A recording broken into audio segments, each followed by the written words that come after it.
नमस्कार। Home guard बनने का सपना है और समय सिर्फ 3 महीने। तो आज हम इसी के लिए कंप्लीट एक्शन प्लान पर बात करेंगे। एक ऐसा ब्लूप्रिंट जिसमें फिजिकल और रिटन दोनों तैयारियों को साथ लेकर चलेंगे ताकि ये टारगेट पूरा हो सके। तो सबसे बड़ा सवाल, क्या ये वाकई मुमकिन है? क्या सिर्फ 3 महीने काफी हैं होम गार्ड सिलेक्शन के लिए? जवाब है हाँ, बिल्कुल। अगर एक सही और स्ट्रक्चर्ड प्लान होना तो न सिर्फ सिलेक्शन हो सकता है बल्कि अच्छी रैंक भी आ सकती है। तो चलिए बिना देर किए शुरू करते हैं। तो किसी भी तैयारी को शुरू करने का पहला कदम क्या होता है? ये जानना कि हम उसके लिए एलिजिबल हैं भी या नहीं। तो सबसे पहले बात करते हैं एलिजिबिलिटी और फिजिकल रिक्वायरमेंट्स की। देखिए, ये कुछ बेसिक शर्तें हैं जो हर कैंडिडेट को पूरी करनी ही होती हैं। उम्र होनी चाहिए 18 से 30 साल के बीच। पढ़ाई की बात करें तो कम से कम 10वीं पास होना जरूरी है। और हाँ, मेडिकली और मेंटली पूरी तरह से फिट होना तो सबसे जरूरी है। अब आते हैं फिजिकल स्टैंडर्ड्स पर। जैसा कि यहाँ दिख रहा है, मेल और फीमेल कैंडिडेट्स के लिए क्राइटेरिया अलग अलग हैं। हाइट की बात करें तो पुरुषों के लिए 168 सेंटीमीटर और महिलाओं के लिए 152 सेंटीमीटर। चेस्ट का क्राइटेरिया सिर्फ मेल कैंडिडेट्स के लिए है और रनिंग में भी अच्छा खासा फर्क है, 4.8 किलोमीटर पुरुषों के लिए और 2.4 किलोमीटर महिलाओं के लिए। तो इन स्टैंडर्ड्स पर खरा उतरना बहुत जरूरी है। ठीक है, तो अगर फिजिकल और एलिजिबिलिटी क्राइटेरिया पूरा हो रहा है तो अब आता है अगला बड़ा पड़ाव, रिटन एग्जाम। चलिए अब सिलेबस को अच्छे से समझते हैं ताकि पता चले कि हमें अपनी एनर्जी लगानी कहाँ है। ये चार्ट बहुत कुछ साफ कर देता है। देखिए, सबसे बड़ा हिस्सा यानी 40% सिर्फ जनरल नॉलेज का है। उसके ठीक बाद 25% के साथ आती है रीजनिंग। मतलब इन दोनों सब्जेक्ट्स को मिलाकर ही 65% पेपर बन जाता है। तो जाहिर है हमें सबसे ज्यादा फोकस इन्हीं पर करना होगा।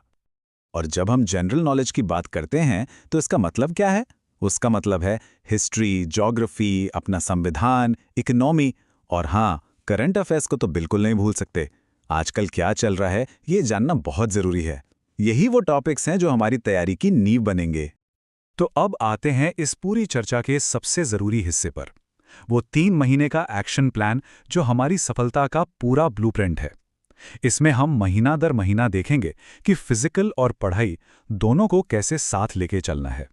तो ये है हमारा 3 महीने का पूरा रोड मैप। बहुत सिंपल है। पहला महीना फाउंडेशन बनाने पर काम करेंगे। दूसरा महीना सिर्फ और सिर्फ प्रैक्टिस और मॉक टेस्ट पर जोर देंगे। और तीसरा यानी आखिरी महीना होगा रिवीजन और फाइनल टचअप के लिए। हर महीने का एक क्लियर कट फोकस है। चलिए पहले महीने की बात करते हैं। यहां हमारा गोल है एक मजबूत फाउंडेशन तैयार करना। मतलब रोज फिजिकल ट्रेनिंग की आदत डालनी है। दौड़ना, पुशअप्स, सिटअप्स ये सब शुरू कर देना है। साथ ही अपनी डाइट और पोस्चर पर भी ध्यान देना है। पढ़ाई की बात करें तो बेसिक जी के टॉपिक्स, मैथ्स के पुराने कॉन्सेप्ट्स और हिंदी ग्रामर से शुरुआत करनी है। बस एक लय बनानी है। अब आता है दूसरा महीना। यहां गियर बदलना है। अब हम करेंगे इंटेंसिव प्रैक्टिस। रोज कम से कम 1 से 2 घंटे जीके और करंट अफेयर्स के लिए निकालने हैं। रीजनिंग, मैथ्स, हिंदी, हर सब्जेक्ट के सवाल रोज लगाने हैं। और सबसे जरूरी चीज, मॉक टेस्ट देना शुरू कर देना है। यहीं से टाइमिंग और एक्यूरेसी सुधरेगी। और अब फाइनल लैप, महीना नंबर 3। इस महीने का सिर्फ एक ही मंत्र है, रिवीजन, रिवीजन और रिवीजन। अब तक जो भी पढ़ा है उसे पक्का करना है। फिजिकल ट्रेनिंग की इंटेंसिटी थोड़ी बढ़ानी है ताकि स्टैमिना और स्पीड पीक पर हो। और हाँ, इन सब के बीच अच्छी नींद, सही खाना और पॉजिटिव माइंडसेट बनाए रखना बिल्कुल ना भूलें। ये भी तैयारी का ही हिस्सा है। अच्छा, एक बोनस टिप भी है।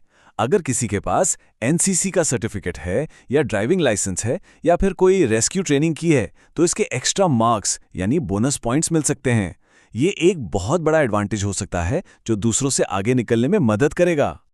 चलिए अब आखिर में कुछ ऐसी जरूरी बातों को समेट लेते हैं जो इस पूरी तैयारी के दौरान सफलता के लिए सबसे ज्यादा मायने रखती हैं। तो सफलता के लिए क्या करना है? सबसे पहले फिजिकल और पढ़ाई के बीच एक बैलेंस बना के चलना है। ऐसा ना हो कि एक चीज पे ज्यादा ध्यान दें और दूसरी छूट जाए। रोज अपना सेल्फ असेसमेंट करना है, मॉक टेस्ट से, अपनी रनिंग टाइमिंग से। और हाँ, एग्जाम के लिए टाइम पर रजिस्ट्रेशन करवाना भी जरूरी है। इन सबसे ऊपर फोकस्ड और डिसिप्लिन्ड रहना, यही जीत की कुंजी है। और जाते जाते एक सवाल खुद से पूछने के लिए, इस पूरी जर्नी में सबसे बड़ा चैलेंज क्या होने वाला है? क्या वो रोज रोज की कंसिस्टेंसी होगी, या टाइम मैनेजमेंट, या फिर कोई एक खास सब्जेक्ट? इस बारे में सोचना आपको फोकस्ड रहने में और मोटिवेटेड रहने में बहुत मदद करेगा। हमारी तरफ से शुभकामनाएं।